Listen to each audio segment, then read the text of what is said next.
Salut à toutes et tous, c'est Tolric. Voici, dans la vraie structure du petit voilier océanique de la première phase du projet Godessarc, la seconde maquette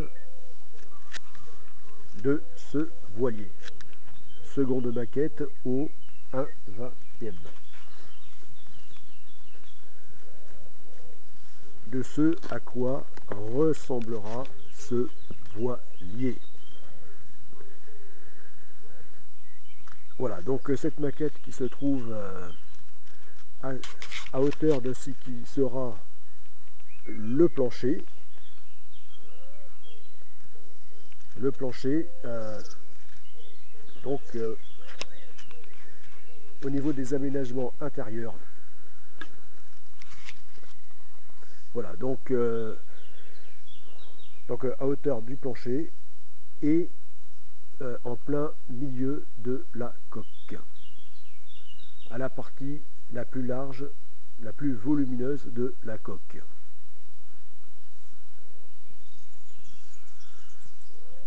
Voilà. Donc, eh bien, il y a du changement. Oui, j'ai profité de ce printemps 2020 pour peaufiner, réfléchir et peaufiner donc le projet Godessarc. Voilà. Alors, eh bien, il y a encore du changement.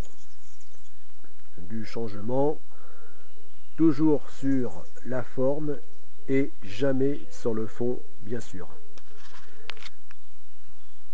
Parce que sur le fond, eh bien, le projet Godessarc ne serait plus le projet Godessarc.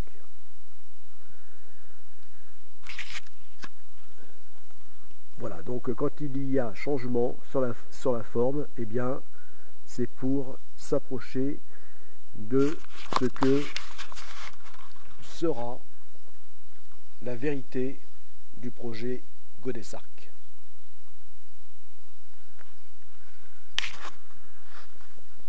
Voilà. Alors ce changement, eh bien, c'est que, eh bien, finalement, J.A. Pakicetus, hein, ce petit voilier océanique de la première phase du projet Godessarc, construit en vue de réaliser l'immense navigation, la STAGO, la Satellite Trip Euroon Global Océan, eh bien, finalement ne ressemblera pas tout à fait à cette représentation. Donc je vais remodifier cette maquette. Voilà, cette maquette que j'avais faite au départ à 10,50 m de long, puis que j'ai raccourci à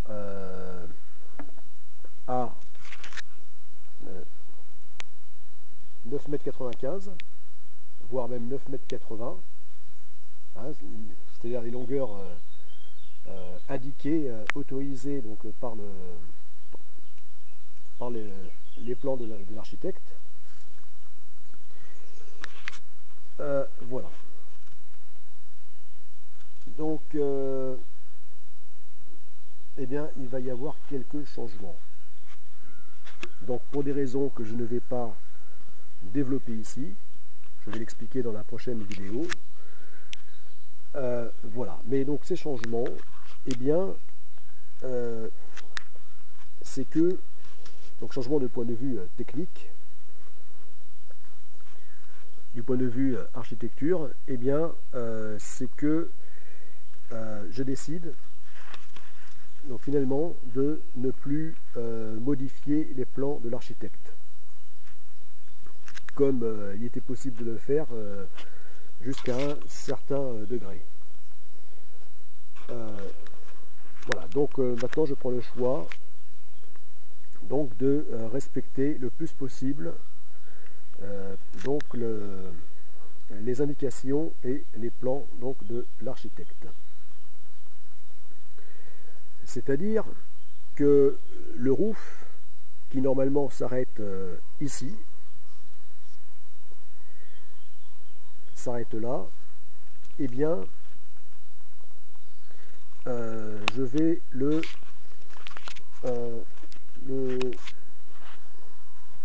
là je vais chercher pour indiquer donc sur la vraie structure à l'échelle 1, grandeur nature. Donc je vais l'expliquer avec une barre de fer, ça sera plus simple.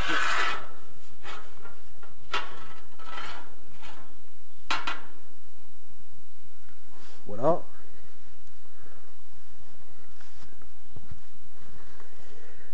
Donc, le roof qui normalement s'arrête ici, c'est-à-dire comme j'ai fait là sur la structure, voilà, ça c'est la partie avant du roof qui normalement s'arrête là, voilà, qui descendra comme ça, ici.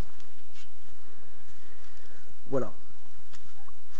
Alors que, comme représenté sur cette maquette, eh bien, je projetais d'avancer le roof jusqu'ici.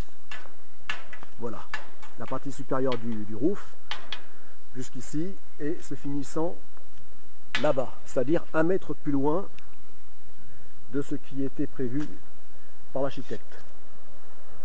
Donc je comptais l'allonger de 1 mètre. Voilà, pour des raisons que j'ai suffisamment expliquées sur d'autres vidéos. Bon, eh bien, je reviens donc à l'option de le réaliser tel qu'indiqué donc sur les plans de l'architecte. Voilà, en respectant totalement les plans de l'architecte, c'est-à-dire qu'il va s'arrêter ici.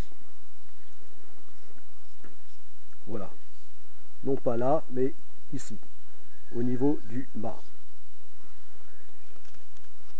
Voilà, donc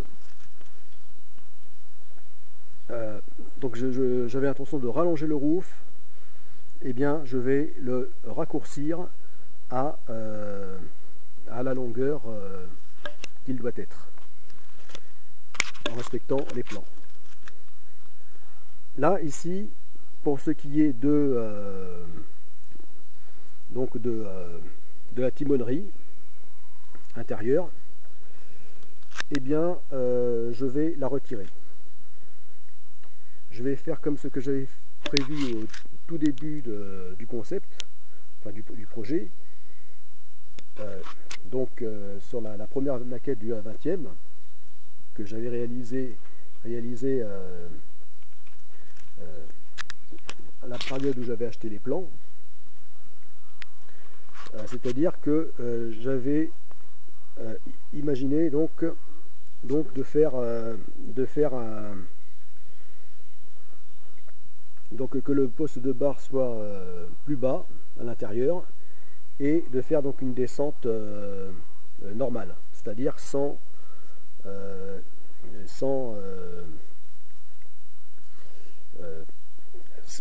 passerelle, sans timonerie surélevée, comme ici. Voilà. Donc je vais retirer cette timonerie. Voilà, de manière à ce qu'il n'y ait pas de structure supplémentaire sur le roof. Voilà. Donc là c'est déjà donc un aspect de plus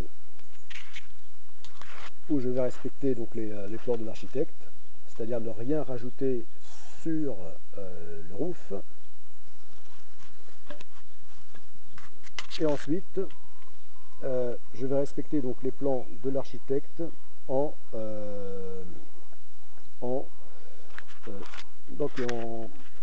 installant une jupe arrière, et non pas en faisant un tableau arrière droit.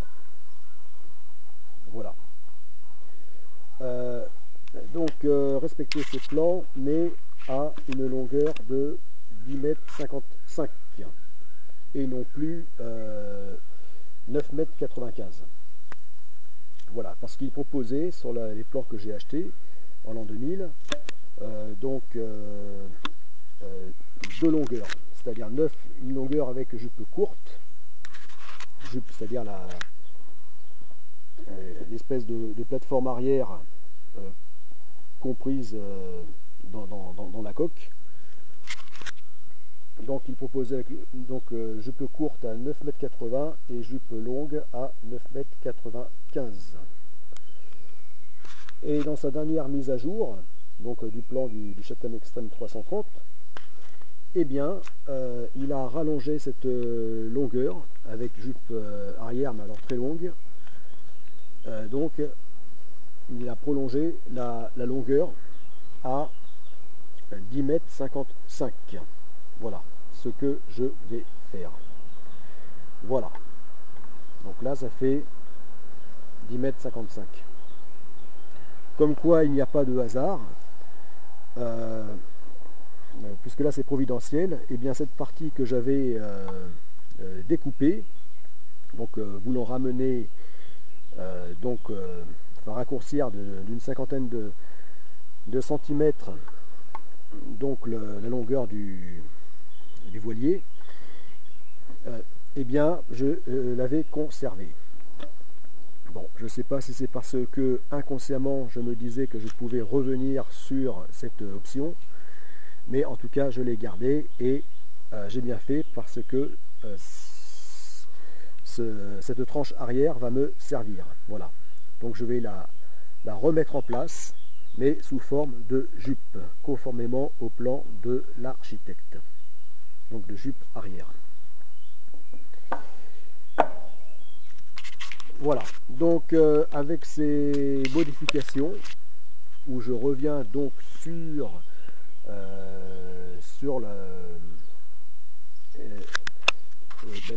ce qui est indiqué par l'architecte, c'est-à-dire donc en respectant totalement les plans de l'architecte. Alors, de même pour le gréement, jusque là j'avais l'intention d'installer un mât bipode. Pour des raisons aussi que j'ai suffisamment expliquées, que j'ai même beaucoup expliqué donc dans les vidéos précédentes. Voilà, donc raccourcir le mât, qui normalement mesure 12 mètres 20, et bien là le raccourcir à 10 mètres. Voilà, 10 mètres, de 10 à 10,80 seulement. Voilà, mais en bipode. Voilà. Donc ma bipode de gréement assez rare, que j'avais de bonnes raisons d'utiliser pour la première phase du projet Godessarc. Voilà, donc gréement assez original, mais tout de même en respectant le plan de voilure. C'est-à-dire que bien que réduit, le plan de voilure est bien toujours sur les mêmes bases que celui indiqué par l'architecte, c'est-à-dire gréement sloop avec baïté largable, baïté de secours, ou avec foc de secours.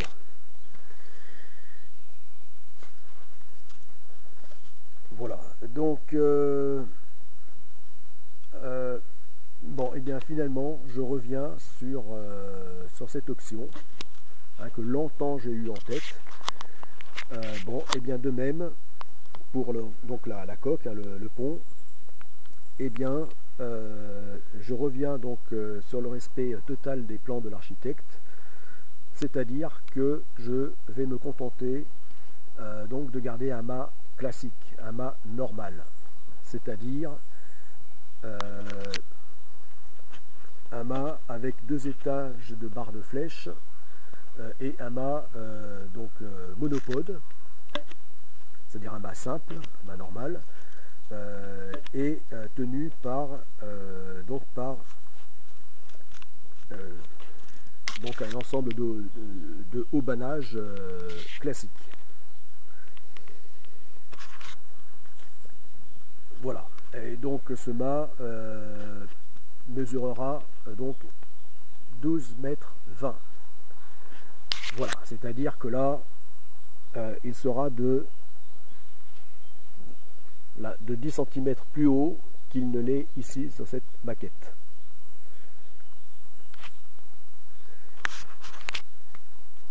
Voilà. Voilà, donc ce sont les changements visibles, hein, directement visibles, hein, par rapport à l'aspect général du voilier.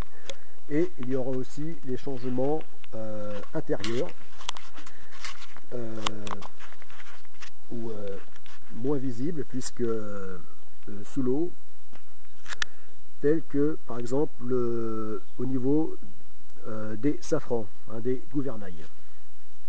Voilà, c'est-à-dire que je décide de les installer de façon normale, c'est-à-dire fixe, tel qu'indiqué par l'architecte. De même que pour la propulsion mécanique du voilier, eh bien, j'installerai donc le moteur de propulsion de façon normale, c'est-à-dire inboard à l'intérieur, tel qu'indiqué par l'architecte, avec donc la puissance en chevaux, en kilowatts, donc tel qu'indiqué par l'architecte. Donc en gros, je vais quasiment tout respecter. En tout cas, je vais respecter tout ce qui est important. Voilà, donc je le fais pour des raisons que je vais expliquer dans la prochaine vidéo.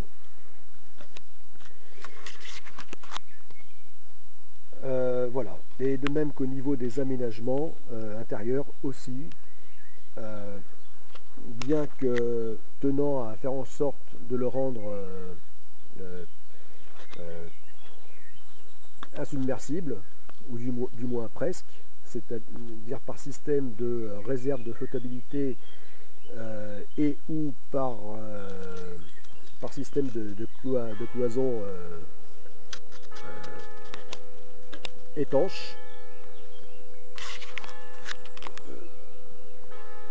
en tout cas sous le niveau de la flottaison, bien, malgré le maintien de ce concept, je vais faire en sorte que les aménagements aussi se rapprochent le plus de ce qu'a prévu l'architecte.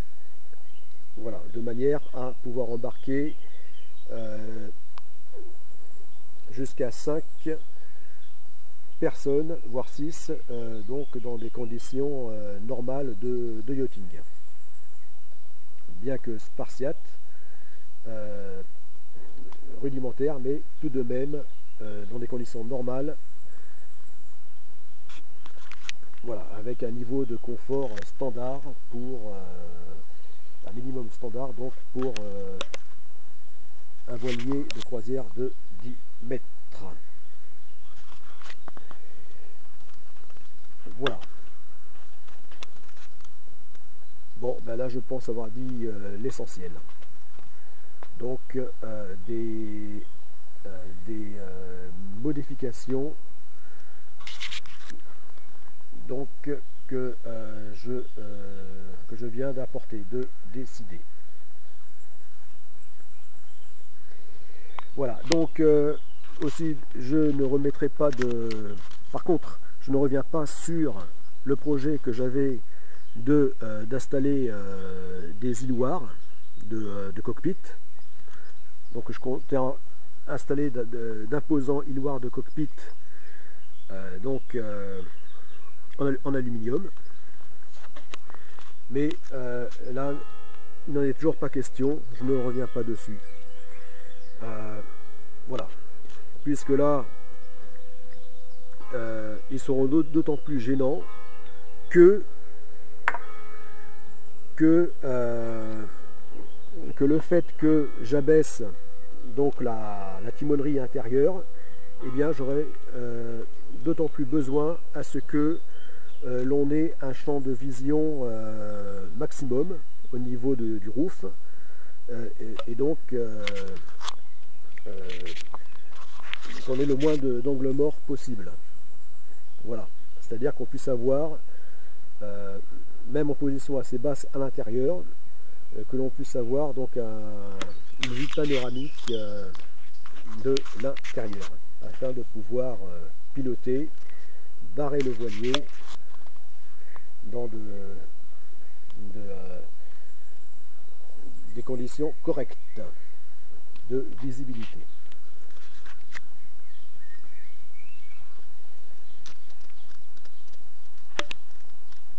Voilà.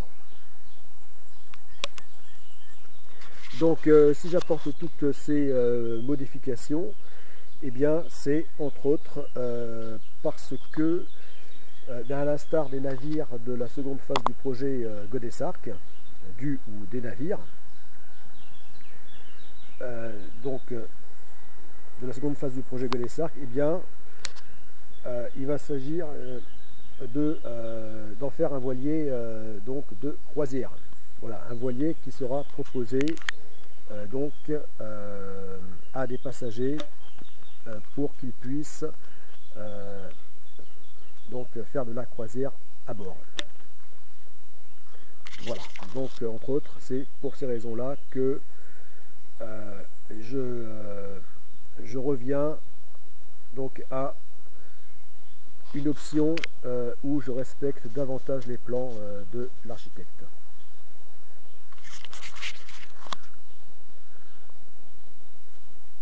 Voilà. Bon, et bien,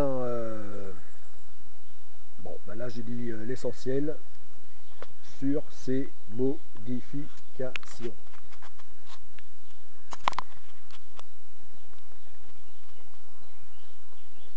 Voilà. Et aussi, ceci va me permettre de simplifier la construction. A plus!